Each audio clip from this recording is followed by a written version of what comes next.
Hi everyone, welcome back. I'm Jacqueline and today we're looking at a classic summertime design style, the Nantucket coastal look.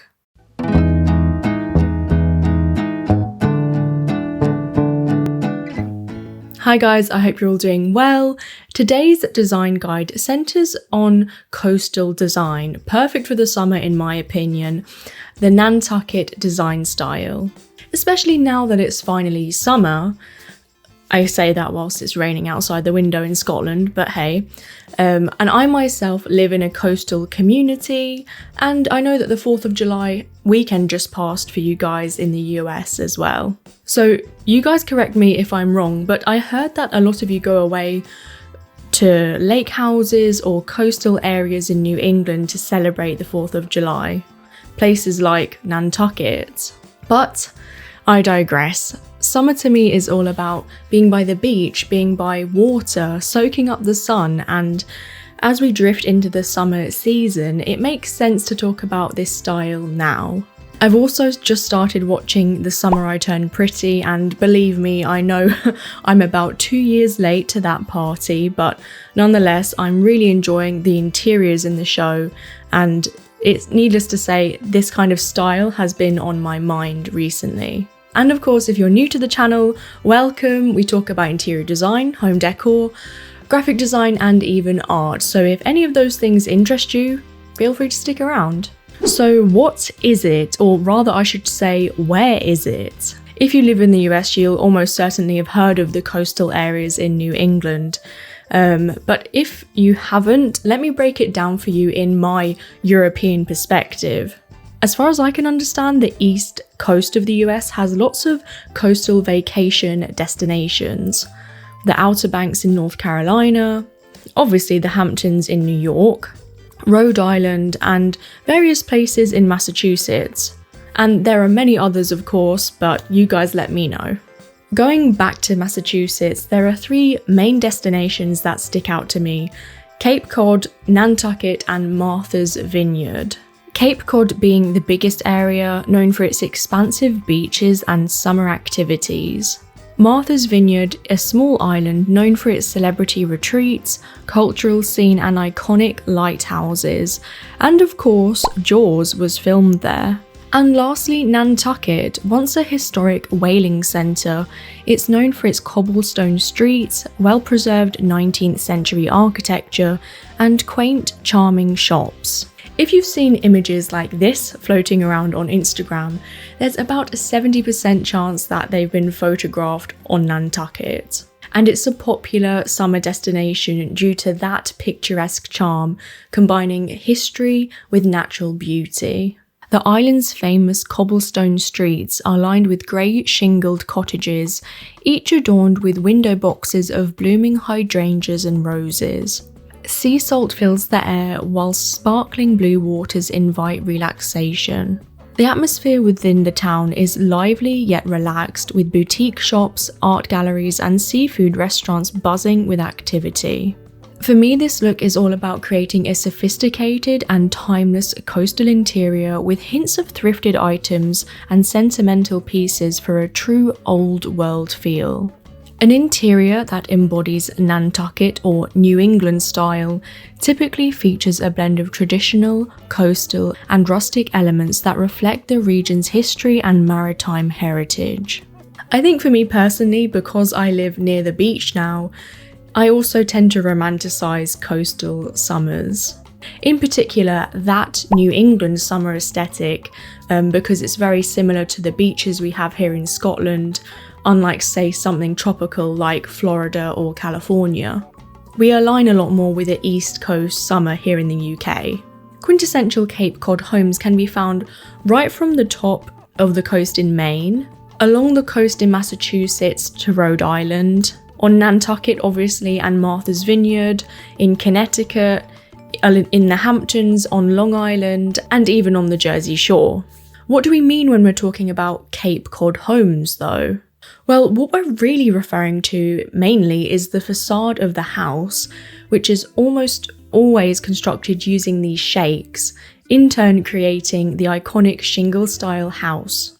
Perhaps one of the most Famous examples of a shingle house is the Cragside, which was a house designed by the prominent 19th century architectural firm Peabody and Stearns. Built in Manchester by the Sea on the north coast of Massachusetts, the building was considered an icon of American architecture. I say was because it was sadly demolished in the late 1920s. But shingle-style houses have lived on and have become the main postcard front for Nantucket as they're just so recognisable. Predominantly featuring colonial and federal styles, Nantucket homes often showcase weathered grey cedar shingles or shakes, white trim, and a classic gabled roof, designed to withstand the coastal climate.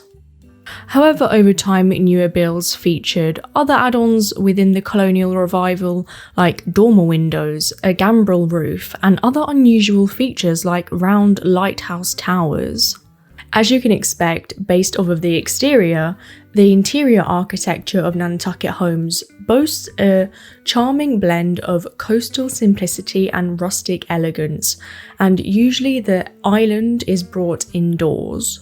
There are unique features like the style of the staircase, found all across New England but usually consisting of wooden wainscoting or panelling, mahogany railing and tread, the rest with a white finish, a very contrasting staircase. Built-in cabinetry and shelving are common, offering both functionality and a seamless look that maximizes space efficiency. Key flooring includes extensive use of wood, such as wide plank, dark wooden floors that evoke a sense of rustic authenticity. The wide plank floors are a nod to the island's colonial past, often made from local hardwoods like oak, pine, or maple. During the late 18th and early 19th centuries, Nantucket's economy boomed due to the whaling industry. Wealthy ship owners and merchants built grander homes, often incorporating wide plank floors as a sign of quality and craftsmanship. Classic Nantucket cottages feature natural stone fireplaces that serve as focal points in a living area, surrounded by a simple yet elegant mantel. Where Nantucket interiors differ from, say, a tropical beach interior is their colour palette. If we think about tropical colours, we think bold, vibrant colours, maybe even fluorescent, mixed with the bright green brought through from plants, and also dark or medium-toned woods to complement. However, East Coast interiors are on the lighter side. Lighter wood, neutral tones, and baby blues obviously to reflect the location. The colour palette is designed to be soothing and harmonious, reflecting the island's natural beauty. It combines soft, neutral bases with gentle pops of coastal colours, creating a timeless and elegant look that is both relaxing and inviting. Shades to include in your space are lace, ivory, linen, shoelace beige, latte, sky blue, steel, Yale, cerulean, midnight, denim, bubblegum pink, and lilac. And if you want to be really specific, I've found with the interiors I've seen, the blues tend to lean towards the blue-purple side rather than the blue-green tones like teal. But of course, I think any blue will work. I just thought I'd mention it for those of you who want to stick fully on brand. To achieve this look in your home, you're going to want to incorporate natural textures and pattern. With wooden furniture and walls, lean towards whitewashed finishes, even if it's just a light wash. Whitewashed finishes are the hallmark of Nantucket interiors, imparting that light and airy feel we're so used to seeing in a coastal environment. This technique softens the appearance of wood, creating a weathered, sun-bleached look that evokes the charm of seaside cottages. Whitewashed furniture, floors and walls seamlessly blend the natural textures and muted colour palette typical of Nantucket style, enhancing the overall serene and timeless ambiance. I know I briefly mentioned that I'm watching The Summer I Turned Pretty, which is filmed in North Carolina, but it's actually supposed to be set in a fictional place in Cape Cod, and I just thought I'd mention something that I really loved with the interior: wainscoting. More specifically, tall recessed panels with a darker wallpaper above. Many New England homes are designed in colonial and federal styles where wainscoting is a common feature. In this particular part of Massachusetts, the shipbuilders responsible for constructing Cape Cod houses would often apply their expert woodworking skills in elaborate paneling and molding schemes. This type of wall finish is synonymous to Cape houses, and if you're looking for a more laid-back look, simple shiplap will do the trick. Moving on to fabrics, I find that a lot of the interiors on Nantucket seem to be more relaxed than, say, in the Hamptons or the Vineyard, Martha's Vineyard that is, and I think a lot of that is due to the fabrics used in these spaces. Natural fibres like wicker, rattan and even bamboo all create that rustic, beachy feel. However, because they're very rigid, you need some softness to balance it out. Jute rugs dominate the interior spaces and often make rooms more spacious. With linens, cottons and cashmere, they all add softness but also keep the space feeling light and airy. When including pattern and texture, my overall opinion is to not include many things that have a nautical theme to them, because you don't want a nautical overkill and you certainly don't want your house to look like the inside of a pirate ship. Don't worry though, because we will be using nautical elements later with lighting and home decor, but specifically for textures and patterns, don't use ones with a nautical print. Instead, what you can do is choose things like stripes. Stripes are extremely common in coastal interiors due to their origin. They were historically used in sailor uniforms, particularly in the French Navy.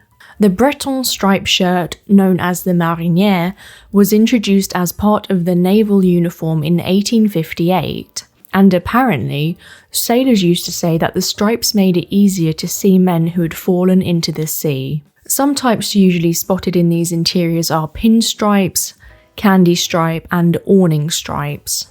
If that seems too nautical for you, I would veer more towards floral patterns or buffalo check for a more cottage aesthetic. Creating a coastal Massachusetts atmosphere becomes a lot easier when you start to add furniture and you start to see the coastal aspects come to light. When selecting furniture, Nantucket homes often include classic understated pieces that combine comfort and functionality with a coastal aesthetic. Some furniture ideas for you are linen armchairs with slipcover and a matching ottoman, armchairs with blue stripes, a wooden office chair with armrests, very Diane Keaton in Something's Gotta Give, and of course a darker wooden writing desk to fit alongside it, wicker chairs, distressed coffee and dining tables, ladder back chairs, bobbin leg bench seats, 4-poster beds, storage chests, round antique style side tables, and expansive floor to ceiling bookcases.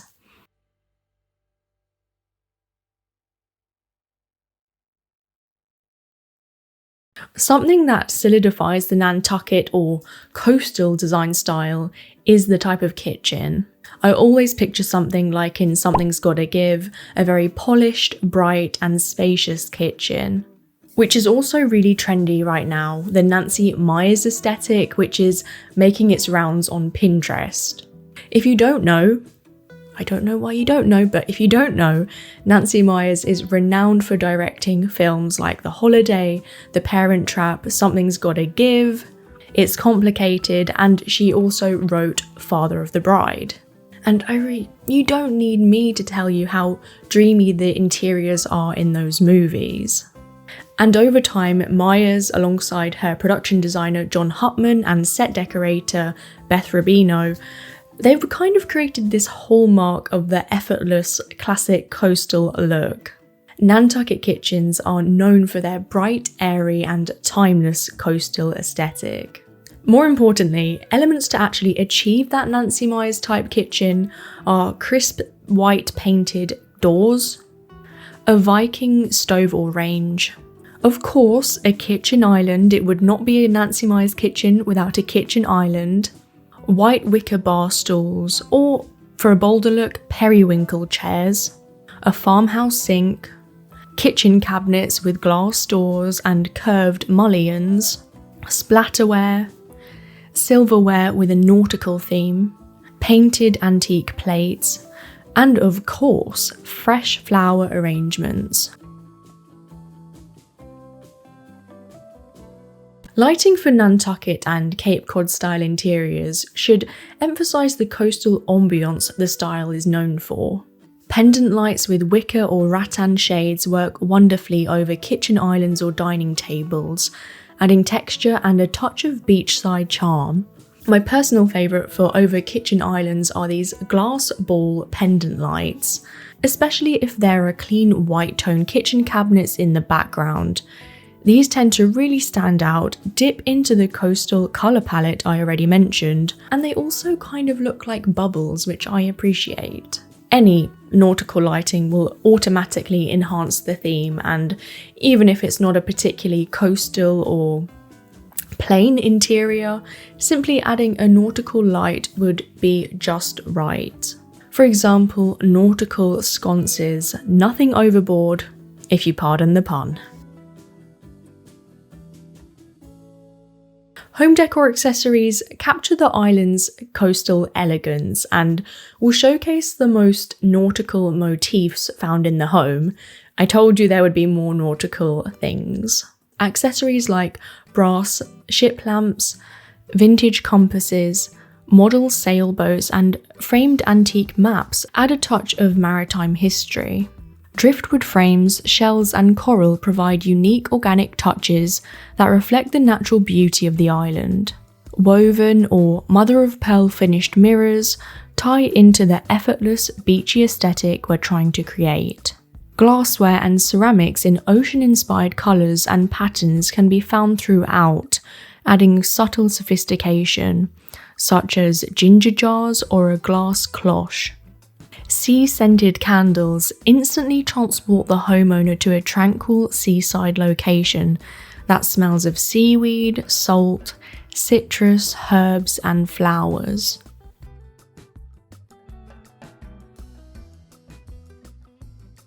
Now, in my opinion, these buildings would be relatively boring without the accompaniment of these beautiful hydrangeas, a staple of the walkways and islands found on the Cape Cod Islands. Hydrangeas are known for thriving in coastal climates, especially in sandy soil, and they hold up well to wind, especially salty air. And for reference, they grow in zones 3 to 9 in the US. If you're in the UK, it's the same. They love coastal areas, but to be honest, they do generally well across the country. However, your soil will determine the colour of your petals, so just keep that in mind. Those with blue or pink flowers tend to be in acid soils, mauve in lightly acid to neutral soil conditions, and pink in alkaline conditions. White, red and green flowered cultivars remain white or green regardless of the soil pH. When the blue colouring is unreliable due to your location, for example you're getting purple and pink shades instead, you can actually use hydrangea bluing compounds which contain aluminium sulfate to get the shade you're after. It will just balance everything out in the soil. When I think of the coastal gardens of New England, I also think of garden archways and trellises and pergolas, either natural stain or painted white. And some gorgeous plants for these are climbing roses, wisteria and clematis. To enhance the coastal aspect of your home, artwork is the easiest way to do so. Whale motifs reflects the island's rich maritime history. Or perhaps you could showcase signage just like the ones famously spotted on building fronts. Local artists' work is prominently featured, showcasing beach scenes and lighthouses that dot the island. These pieces not only add visual interest, but also evoke a deep sense of place, grounding the home's decor in the island's unique environment. To finalise your Nantucket-inspired interior, dress your coffee table with the following books. Side note, literally anything by Ellen Hildebrand. Almost all of her books are set in coastal New England, and if I'm not mistaken, one of her books, The Perfect Couple, will be a Netflix series really soon. I think it's being released this summer, so I will be watching that.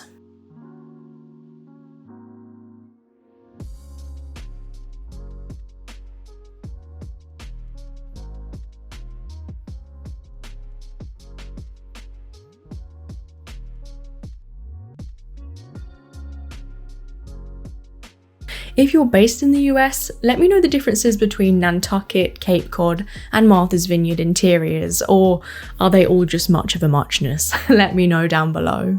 Please leave a like if you enjoyed the video because it really helps to grow the channel, or subscribe if you want to see more videos just like this. And if you need help fulfilling your own design dreams, I've left our website in the description. That's it for today's video, guys. As usual, I always love hearing your video suggestions, and I'll see you in the next one. Bye, guys.